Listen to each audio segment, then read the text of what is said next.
En el siglo XX, algo cambió de raíz para el sacerdocio católico. Pensemos en una institución con casi 2000 milenios de historia que de repente se encuentra en medio de una crisis de identidad tremenda. En este análisis nos vamos a meter de lleno en esa crisis, a ver de dónde vino y cómo fue esa búsqueda, bastante compleja, de una respuesta. La pregunta clave es esta, ¿no? Durante siglos el rol del sacerdote parecía, bueno, inmutable, como si estuviera grabado en piedra. Y entonces, ¿qué pasó? ¿Cómo es posible que de la noche a la mañana, en cuestión de unos pocos años, tantos empezaran a cuestionar el mismísimo núcleo de su vocación? Miren, esta cita del teólogo Parent es que va directa al corazón del problema.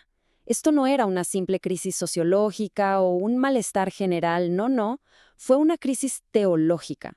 Las razones de fondo, los pilares intelectuales que habían sostenido al sacerdocio durante tanto tiempo, empezaron a temblar, sobre todo después del Concilio Vaticano II. Muy bien. Vamos a explorar un poco más a fondo cómo era esta crisis de identidad. ¿Cómo se sentía por dentro para los propios sacerdotes? Y es que el impacto personal es lo que de verdad nos da la dimensión de esto. El cardenal Lefebvre describe a sacerdotes que de pronto miraban a los laicos y pensaban, oye, lo que ellos hacen es más valioso.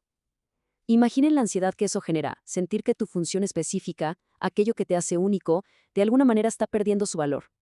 En medio de toda esta confusión, Juan Pablo II señaló que la solución no iba a venir de cambios superficiales, para nada. La única salida real era volver a los fundamentos. Hacía falta un reexamen teológico profundo, de verdad, para redefinir con toda claridad qué es un sacerdote y para qué está. Y claro, esto preparó el terreno para una intensa batalla de ideas. Porque claro, ese reexamen teológico no fue un camino de rosas, para nada. De hecho, todo se fue cristalizando en dos campos teológicos totalmente opuestos, cada uno con una visión radicalmente distinta sobre lo que debía ser el sacerdocio. Y aquí tenemos a los dos contendientes. Por un lado, el cristomonismo. Este se centraba exclusivamente en Cristo, viendo al sacerdote como una especie de mediador sagrado, totalmente aparte de los fieles. El peligro de esto, el clericalismo, claro. Y en la otra esquina, el eclesiomonismo, que veía al sacerdote más bien como un rol funcional, que nace de las necesidades de la comunidad. Y su peligro, pues el funcionalismo, o sea, perder por completo la dimensión sagrada. A ver, profundicemos un poco en el cristomonismo. Esta visión, que venía de la teología de antes del concilio, básicamente decía que la identidad del sacerdote viene desde arriba. O sea, Cristo le da su consagración directamente, creando una relación única, especial, que lo pone por encima de la comunidad para que actúe como mediador. Y en el polo opuesto, como reacción directa, estaba el eclesiomonismo. Este defendía que la identidad del sacerdote viene desde abajo. Es la propia comunidad la que por pura necesidad y con la guía del Espíritu Santo crea los ministerios para servirse a sí misma. Aquí, el sacerdote es, ante todo, un funcionario de la comunidad.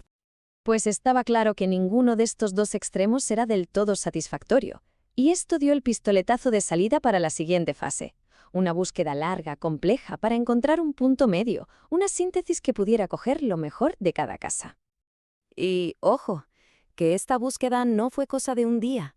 Como se ve en esta cronología, fue un viaje intelectual que duró décadas. Justo después del concilio, todo el mundo se centró en la misión. Luego, los años 70, fueron un caos de debates polémicos, con teólogos buceando en la historia antigua y la liturgia para encontrar respuestas. Y no fue hasta los 80 que de verdad empezó a tomar forma un movimiento hacia la síntesis. Y aquí viene el gran avance. El momento eureka llegó cuando los teólogos se dieron cuenta de que esto no era una elección entre Cristo o la Iglesia. La clave para cerrar esa brecha se encontró al mirar más allá, a la fuente de ambos, la Santísima Trinidad.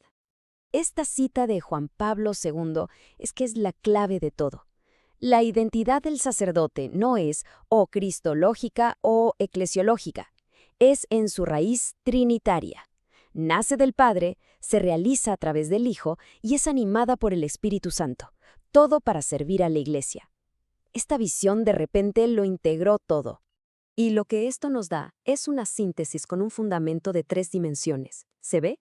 Primero, la cristológica. Está anclada en Cristo, que es la fuente. Segundo, la pneumatológico-eclesial, cobra vida por el Espíritu dentro de la Iglesia. Y tercero, la escatológica, que mira hacia el reino futuro. Juntas, estas tres dimensiones nos dan una imagen teológica completa, equilibrada. Y esto tiene un resultado práctico que es potentísimo. El sacerdote actúa con una doble representación. Por un lado, in persona Christi, en la persona de Cristo, representando esa iniciativa divina que viene desde arriba, pero a la vez actúa in nomine ecclesiae, en nombre de la Iglesia, representando la respuesta de la comunidad desde abajo. Él está justo en la intersección de ese diálogo. Bueno, y ahora vamos a lo práctico. ¿Qué significa esta nueva identidad, esta síntesis, en el día a día? Pues todo se puede resumir en una idea central: un sacerdocio que se redefine por el servicio. Para entender esto, es fundamental una distinción que recuperó el Vaticano II. Hay, por así decirlo, dos sacerdocios: el sacerdocio ministerial, que se recibe con el sacramento del orden, y el sacerdocio común de los fieles, que recibimos todos en el bautismo. Y lo más importante es que el ministerial no existe para sí mismo, sino que está enteramente al servicio del sacerdocio de todos los bautizados.